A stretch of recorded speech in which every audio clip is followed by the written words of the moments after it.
Steve Rubin live here at the Insomniac Lunatic Fringe Giants postgame show live at Oracle Park. Thought I would do one from the park this time. Maybe that will help the Giants turn things around. Well, the Giants have once again hit rock bottom this season, and there'll probably be a lot more rock bottoms beneath us to come.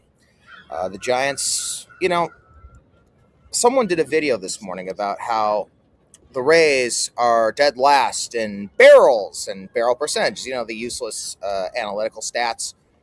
But despite that, they're hitting the ball on the ground a lot. And there's been a massive resurgence in small ball, and in particular, bunting throughout baseball this season, which has made my heart very happy.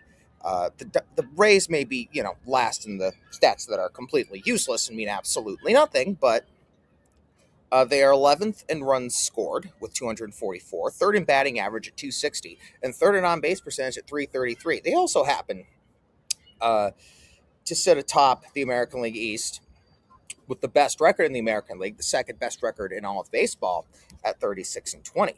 Giants this week have been playing another team like that in the Diamondbacks. Someone pointed out after the game on Monday that when Tommy Troy hit the ground ball that forced Adames to throw the ball away, he was hustling. He was busting it down the line. When Harrison Bader hit that exact same ground ball in the bottom of the inning after the Diamondbacks had scored their 2 runs, he was jogging. Teams like the Diamondbacks, the Rays, Guardians, and the Brewers, they've been really fun to watch this year. They hit line drives, they hit balls on the ground and leg out infield hits. They don't strike out much, and they're all winning. And it wouldn't be something if those 4 teams are the 4 teams remaining at the end of the season in the LCS. The Giants have had a perfect opportunity to join those teams in that lane this season. They were built to do that, but unfortunately they've spent all year trying to hit home runs, and, well, with that came a 22-33 start. So the Giants trying to avoid another sweep at the hands of the Diamondbacks today. Trevor McDonald, who just got bombed in the 4th inning in his start against the White Sox last Friday, giving up 7 runs, pitched 3 perfect innings in that start. And like that start, he was cruising through the first time of the order, but like that start, he was allowing a lot of solid contact the first time through the order. However, he did pitch much better the second time through the order. The Giants, for the Giants, Luis Arias got a single and stole second in the bottom of the first, but Casey Schmidt and Rafael Devers both popped out. Bottom of the third, Drew Gilbert lines a base hit to right to start the inning. Willie Adames lines a double down the left field line 2 batters later, so second and third, 1 out. Arias comes up, little roller up the middle, and it finds its way into center field for a base hit, 2-run score. Casey Schmidt would ground into a fielder's choice and then steal second, though he was originally called out by second base umpire James Hoy, one of the best umpires in baseball. The call was overturned. 2 stolen bases today. Unfortunately, Rafael Devers would look at strike 3 just as he did with the bases loaded last night. But still a beautiful rally, the kind of rally the Giants were built to execute, and the kind of rally that if the Giants can consistently have them, which they're very much capable of doing, they could truly turn things around this season. But unfortunately, the Diamondbacks scored 2 runs in the top of the 6th. They scored a run on a Geraldo Perdomo sacrifice fly to left in the 7th to take the lead, so the Giants were now trailing. And then, came the bottom of the 8th. And by this point, once they were trailing, they were trying to hit home runs again. And Willie Adames, who's really only been hitting home runs in meaningless situations this year, hit a high fly ball to left field. But he got away with it because Ryan Waldschmidt lost it in the sun. So tying run at second went out for Luis Arias. He shoots one out to left center field, just falls in for a base hit. Adames had no chance to score on it, so he went to third and then was waved home by Hector Borg, who has had just a miserable season in that third base coach's box. He was thrown out by a mile at the plate. I wish I was joking. Well, not to worry. It was a total devastating buzzkill, but not to worry. Arias went second on the throw, and tying run was still at second with 2 outs. Well, 1 pitch to Casey Schmidt missed in the dirt. And then Kevin Ginkel spun around through to second and picked Arias off. 2 catastrophic base running mistakes. Yep, rock bottom. So Schmidt and Devers and Matt Chapman were all up against Paul Sewald in the bottom of the 9th, and all 3 predictably tried to hit the tying home run, and they popped out, struck out, and flied out, respectively. Giants lose 3-2. They are now 12 games under 500 at 22-34. Last time they were 12 games under 500, that was their low in 2019. The Giants have not been 13 games under 500 since 2018. So I'm just going to be honest at this point. Either they have got to make some major changes, and that means DFAing guys like Harrison Bader and Tyler Malley, or they just need to kick the tires on this season. Because without any major intervention, they're not going to turn things around. And not only that, but we might even see rock bottom in the Giants' 69-year history in San Francisco at some point later this year. So just a miserable game and a miserable day. And it just sucks because this team, look, they're not the greatest team. I never thought this team was going to make the playoffs, but they could do so much better than this. I was hoping for one more mediocre season where they could be around 500. This collapse was eventually going to happen. They're an old team.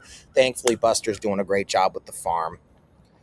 Though, I mean, trading away Kyle Harrison for Rafael Devers and looking at like what he's doing for Milwaukee this season just makes me so sad.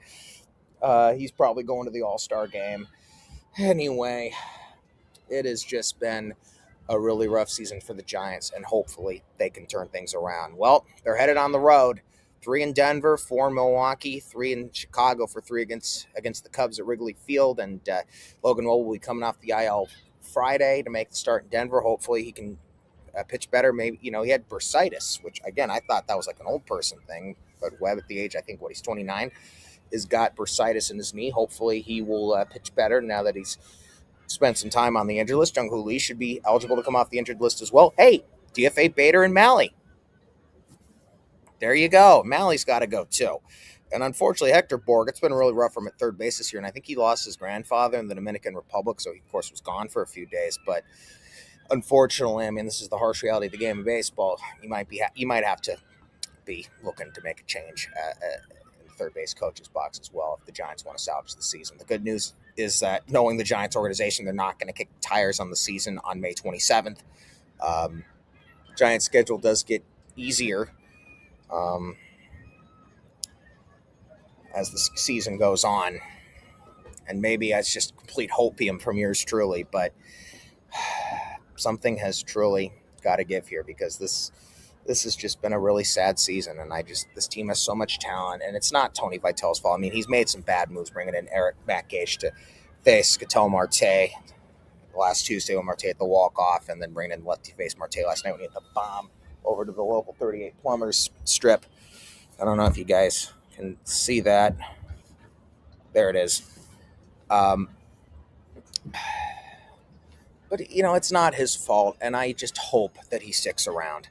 If the worst comes to shove, which it's pretty much looking like it's going to happen, and they have to trade a bunch of guys at the deadline, hopefully Tony sticks around because he is the perfect guy to rebuild around. And I do think that's why he was brought in here. The Giants are really rebuilding. They're trying to compete with the rebuilding, but Buster didn't do enough on the pitching side.